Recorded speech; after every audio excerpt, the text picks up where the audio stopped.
ముందుగా మిత్రులందరూ కూడా జై భీమ్. నేను మీ ఏనుగుపల్లి కృష్ణ, జై Bhimarao Bharat party PSC chairman. ఈరోజు ఒక బెగ్గరగాడి గురించి మాట్లాడడానికి మీ ముందుకు రావడం జరిగింది. బెగ్గర అనగానే మీ అందరికీ తెలిసిన విషయమే. ఈ తెలుగు రెండు రాష్ట్రాల్లో ఎప్పుడు బెగ్గింగ్ చేసుకుని డిజిటల్ బెగ్గర అంటారండి. ఆడికి ఎన్ని పేర్లు ఉన్నాయో జనాలకే తెలీదు. అంత బెగ్గింగ్ చేసుకోవడంలో ఆడిదంతా ఒక వెరైటీ స్టైల్లో ఉంటుంది. ఆ వెరైటీ స్టైల్లోనే చేస్తాడు. సరే, ఆడు బెగ్గింగ్ గురించి పక్కన పెడితే, ఈ మధ్యకాలంలో జడా శ్రావణ్ కుమార్ గారి మీద పడి తెగ ఏడిసేస్తున్నాడు. ఒరే, రాజకీయ పార్టీలో ఉన్నప్పుడు జడా శ్రావణ్ కుమార్ గారిని విమర్శిస్తే నీకు ఏమీ ఒలగదురా. నీ పార్టీలో నిన్ను ఎంతవరకు గుర్తిస్తున్నారు అన్నది నువ్వు గమనించుకోవాలి. నువ్వు ఒక అధికారం లేని అధికార ప్రతినిధివి. ఒక ఎమ్మెల్యే సీట్ ఇచ్చి క్యాన్సిల్ చేసి నేను పక్కన కూర్చోబెట్టారు. అయినా కూడా నీకు సిగ్గు రావట్లేదు.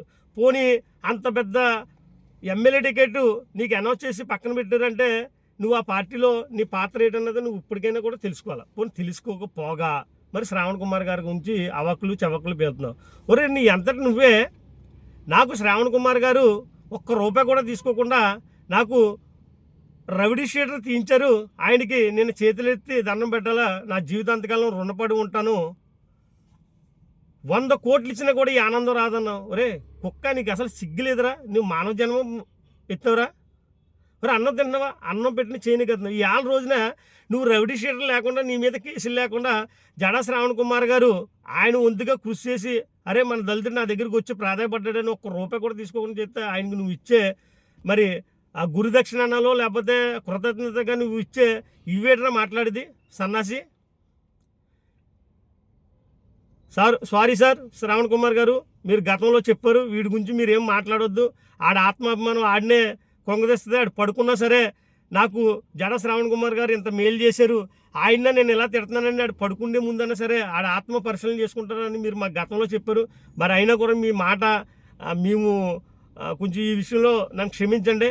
మీ గురించి మాట్లాడుతుంటే మాకు చాలా బాధ కలుగుతుంది సార్, దానికోసం స్పందించడం జరుగుతుంది. ఒరే బెగ్గరో, జడా శ్రావణ్ కుమార్ గారు ఈ రాష్ట్రంలో జరిగే ప్రతి అంశం మీద కూడా మాట్లాడతారా. ఆ 7 కోట్ల మ్యాటర్ ఒకటి కాదు. జడా శ్రావణ్ కుమార్ గారు మాట్లాడేదాన్ని వక్రీకిస్తూ ఆవిడ జరిగిన అన్యాయాన్ని జడా శ్రావణ్ కుమార్ గారి దగ్గరికి వచ్చి, అయ్యా నాకు ఇటువంటి అన్యాయం జరిగింది అని అడిగింది కనుక ఆవిడకి ఏ రకంగా న్యాయం జరగాలనే దాని మీద మాట్లాడారు. నీకు వీలైతే నువ్వు పెద్ద తోపు అయితే, పెద్ద తురుమైతే, మన దళిత మహిళ, పైగా మన కమ్యూనిటీకి చెందిన ఆవిడ కనుక పాపం నువ్వు అంటున్నావు కదా, పాపం ఆవిడ బాగానే యాక్ట్ చేస్తుంది, పాపం అమాయకురాలు అంటున్నావు కదా. ఒరే సిగ్గుండాలిరా మాట్లాడితే, ఒక ఆడావిడ గురించి అలా మాట్లాడినప్పుడు. నువ్వు మీ పార్టీలో తోపు అయితే నిజంగా అది నిజం అబద్ధం అని తేల్చి నీ అంతటి నువ్వే అంటున్నావు కదా 2 కోట్లని.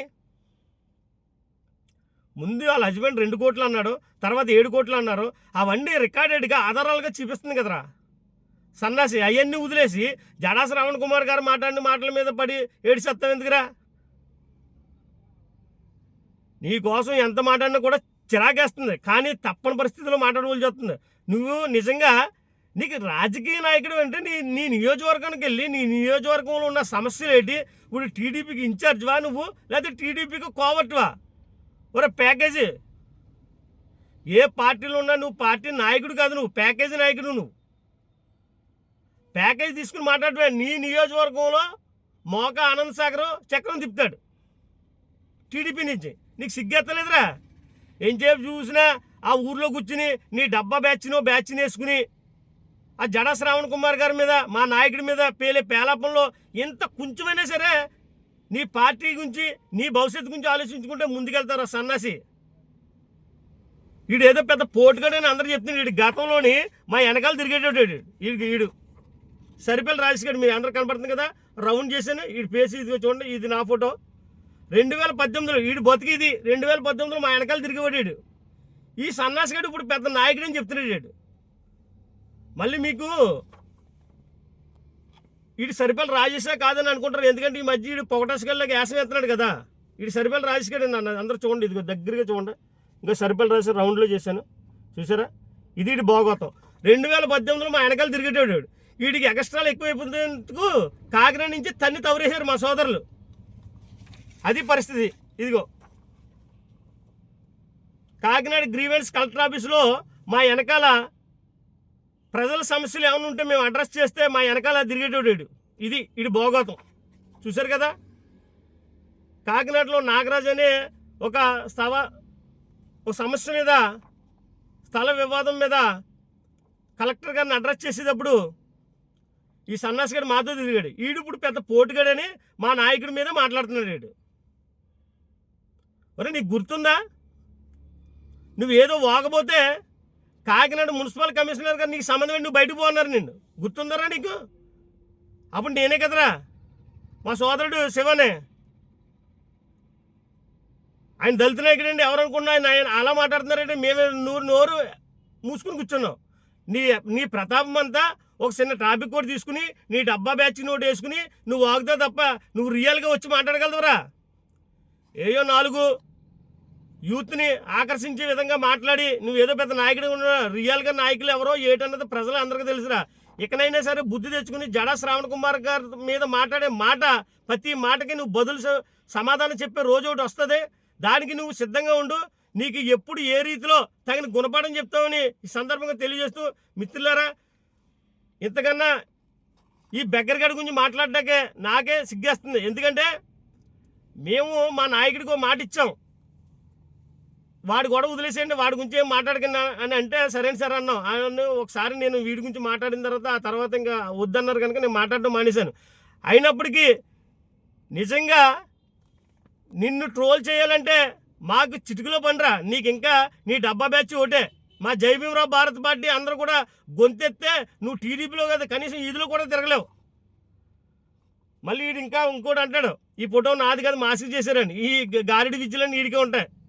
ఈ గారిడి విద్యలని ఎవరే బాబు నువ్వు చూసుకో, నీకు ఏమన్నా గుర్తుంటుందేమో, ఇది చూసుకో. ఇది నా ఫోటో, ఇది నీ ఫోటో, ఓకేనా?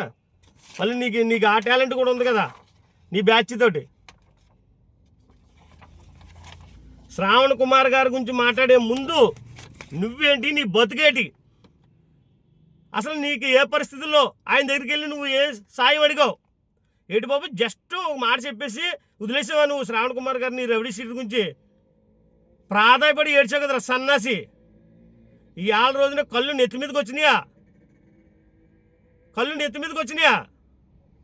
ఒళ్ళు దగ్గర పెట్టుకుని, నాలుగు దగ్గర పెట్టుకుని మాట్లాడు. లేకపోతే నీకు తగిన గుణపాఠం చెప్తామని ఈ సందర్భంగా తెలియజేస్తున్నాను నేను. నీకు దమ్ముంటే, నువ్వు నిజంగా నాయకుడివి అయితే, నువ్వు ఏ పార్టీలో అయితే పనిచేస్తున్నావో ఆ పార్టీలో నా స్థానం ఏంటి, నాకు మీరేం కల్పిస్తున్నారని మాట్లాడు. నీ మెల్లో ఒక అధికార ప్రతినిధి బోర్డు వేసి అసలు సమస్యల మీద ఎప్పుడైనా మాట్లాడతావురా? జడా శ్రావణ్ కుమార్ గారు మాట్లాడతాను, లేదా వైసీపీ వాళ్ళు మాట్లాడతాను, ఎవరన్నా మాట్లాడితే దానికి తిరిగి నీ యొక్క గాలిడి విద్యలతో తిరిగి కౌంటర్ అవ్వడానికి బయలుదేరుతాను. ప్రజల సమస్యల మీద ఏమైనా మాట్లాడతావా? చెప్పారు కదా, నేను పక్కన కూర్చో, సంపాదించుకో, ఇల్లు కట్టుకో, ఇంకా పార్టీలో నీకు ఏ పదవి రాదని చెప్పారు. ఎక్కడైనా మూసుకుని జాగ్రత్తగా మాట్లాడడం నేర్చుకో. ఓకే మిత్రులారా, ఎవరైనా మరి మన కమ్యూనిటీ కనుక నేను అంతగానే తిట్టలేకపోతున్నానండి. ఈ బెగ్గరగాడిని తిట్టినందుకు మీరు ఎవరు కూడా ఏమనుకోద్దు. అందరూ కూడా థ్యాంక్ యూ. జై భీమ్.